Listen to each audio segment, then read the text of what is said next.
Hey, this is Jesus. Let's check out Residential School Museum, a world in VRChat. Right. StandsWithTrees. Now that's the user who created this Residential School Museum, dedicated to the history and legacy of residential schools in Canada. The residential school system was started by the Canadian government in the 1830s, continuing for 166 years. The purpose was to assimilate Indigenous children into mainstream European and Catholic culture, basically to kill the Indian and save the child. About 133 schools were created, and an estimated 150,000 children attended or where they were often abused physically, emotionally, and sexually. Many children never returned home.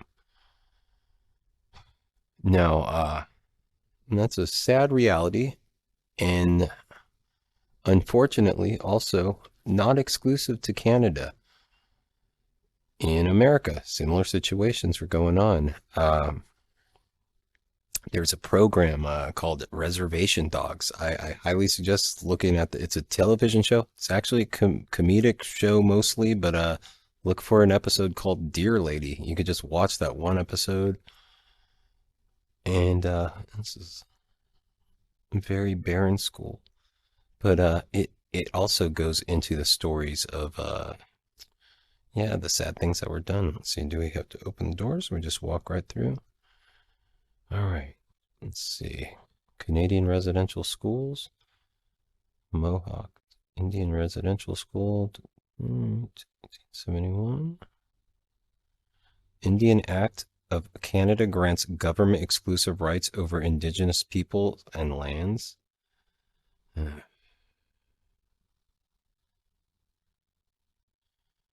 you just see, it took 40 years, 10 years. It's all of a sudden slowly, things start happening much quicker. Medical inspector for Indian Affairs reports health conditions in the schools as a national crime.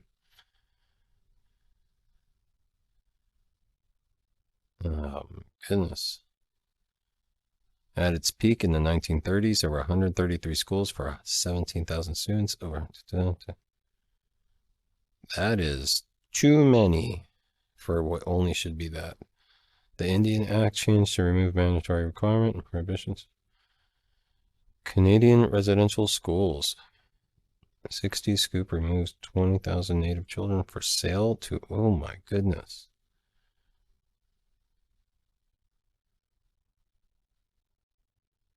What? I wonder, this is just one small thing. There's probably, what's the bigger story behind what went on there? Last federally run school closes in Canada. Thank goodness. All right, so let's see. They tried to fight now to get settlements for the survivors of these schools. They got an apology. And okay, so let's see. The building of this virtual museum and tribute to the history of residential school programs has been a many-year labor of love and passion. Thank you to anyone who's been so supportive and all the researchers. Special thanks to, thank you. Oh, Copilot AI. Image credits. Thank you, thank you, thank you, thank you. All right, let's see. What do we got here? Canadian government letter of apology to. Oh, so this is that apology. The treatment of children in Indian residential schools is a sad chapter in our history.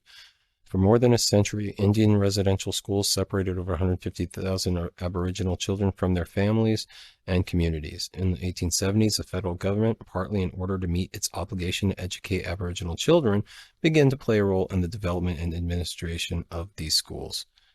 Two primary objectives of the residential school system were to remove and isolate children from the influence of their homes, families, traditions, and cultures, and to assimilate them into the dominant culture.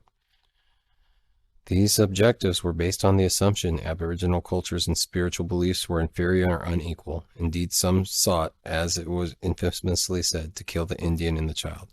Today, we recognize that this policy of assimilation was wrong and has caused great harm and has no place in our country. So most you could do is apologize. No, excuse me. That's the least they could do. And then hopefully they do more. I said that completely wrong. So this is what the main office would look like here. Oof. It's all worn out, broken down. Let's see. Is this a sample classroom? And this is it. Hmm. Hmm. We got around this corner. All right, we'll go upstairs next. Let's see. So that was the first classroom. Another one. A little bit more information. Oh, cool. So you can actually see it. Students were taught Christianity, English, or French, vocational and military training, suppressing their cultural practices, traditions, and identity. The education provided in Indian residential schools was often poor quality and conditions were harsh. Assimilationist policies had devastating and long-lasting effects on indigenous communities, contributing to the intergenerational trauma acknowledged and addressed in reconciliation efforts today. Can't believe I got all those big words out. Residential schools for curriculum. Let's say something about me saying big words. In Indian residential schools in Canada, the curriculum was designed to assimilate Indigenous children into Western European culture and erase their Indigenous identities, languages, and traditions. The educational approach was rooted in colonial ideologies and aimed at civilizing Indigenous children according to European norms. The curriculum. Why did I say I could say big words? The curriculum included elements that were meant to detach students from their cultural heritage. I wonder if that person there thought they were doing good. Ugh. Ugh. Infirmary. All right. Oh. Residential schools featured inadequate healthcare, unqualified medical staff, overcrowding, and limited medications and treatments. Survivors shared stories and lack of compassion from the staff, being afraid of reporting illness because they could get punished just for being sick. The harsh conditions had lasting effect on the mental health of the students.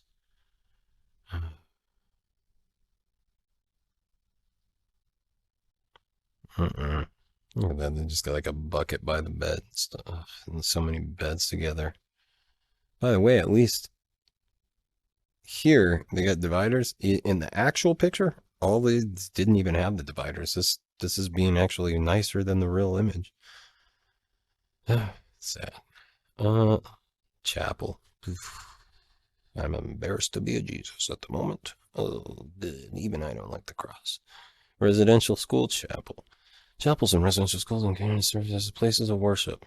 Remember, it wasn't my fault they did this. Reflecting on the strong influence of Christianity and the educational and cultural assimilation practices, students were required to attend religious services where Christian doctrines and values were taught. The goal is to convert indigenous children to Christianity and discourage the practice of their traditional spiritual beliefs.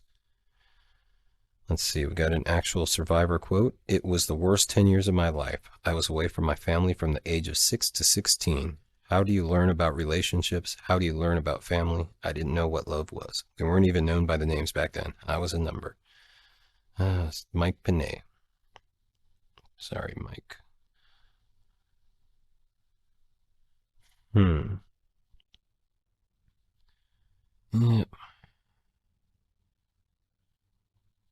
And nowhere in the Bible did it ever say to force people into beliefs. This is against any, whatever. Let's see. Awesome. So this was a legacy. Oh, this is not awesome. Oh, nope. I thought this was exposing the things, but no. This is just now finding. I mean, I guess this gave peace to people, but yeah, this. So a bunch of bodies were found buried at the schools. So just how many of these schools were just literally just killing the children? Oh my goodness. Where are we going from here? Okay. So they established a commission. Oh, look at that. Amazing artwork. No, that's not the only thing on it, but they are definitely showing. Beautiful pieces. Jointly developed proclamation. Sure. Bridge gaps. Educate. Employ. Preserve. Awesome. Keep the culture alive. Advocate for Aboriginal children. Decrease care numbers. Unite family. Awesome. All right, so let's see. In 1956, survivor Jack Kruger was sent to the St.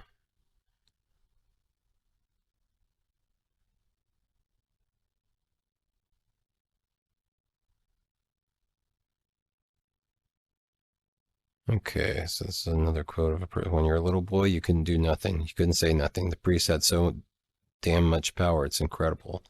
He was beaten for his language. I lost my language for 40 years because they told me it was the devil's tongue. I was brainwashed. Yeah, that is the exact thing I've seen and represented. I know it's just a television show, and this is the reality. But the show, it was showing what also happened, and which is these exact things. Residential school, so Dear Lady, reservation dogs, watch it. Residential school genocide, the discovery of unmarked graves at. Oh, this is I guess those news articles we were seeing. So this was oh look, this mentions the U.S. as well. The largest date to is 750 unmarked graves of school in Saskatchewan. The impact of these discoveries.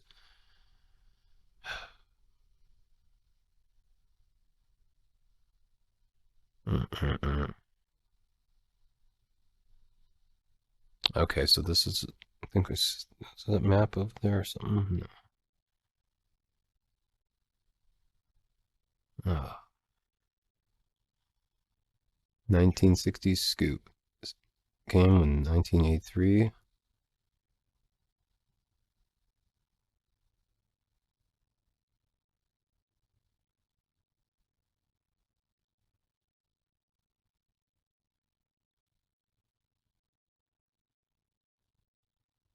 Oh my God. Ugh. Yeah, this is I think in the other room where you saw the kids just being adopted out. Oh my goodness. Youngster loves outdoors.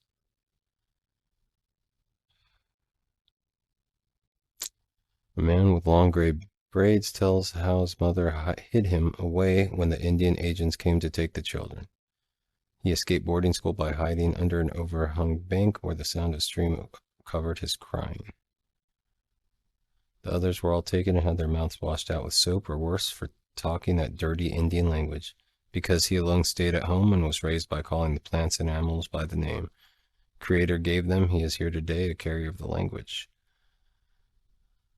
Hmm.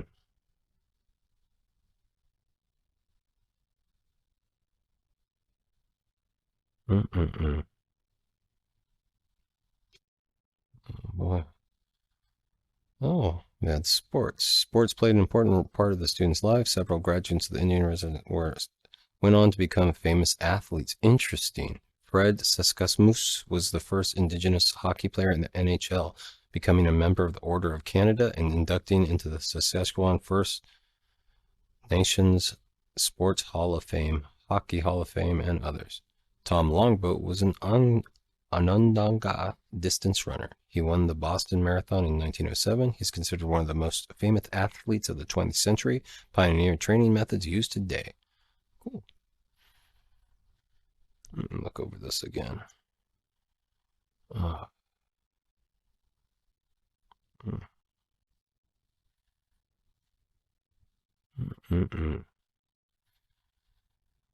Dining room. Oof. This is sad. Residential dining room. The food in residential school systems in Canada varied over the years, lacking variety and essential nutrients. Sometimes grown by the students themselves, portion sizes were often insufficient, leaving the students hungry. Accounts from former residential school students often describe the food as inadequate, nutritionally poor, and sometimes culturally insensitive. The food served in residential schools often did not reflect the cultural traditions or dietary practices of indigenous communities. I'm sure it did not. It sucks. Ugh.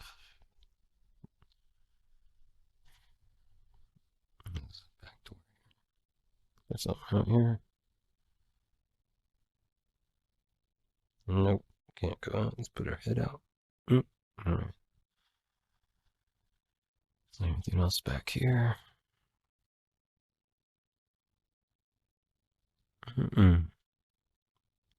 All right, let's go look, see if there's anything upstairs. This is a necessary museum, these types of things. This is very well done.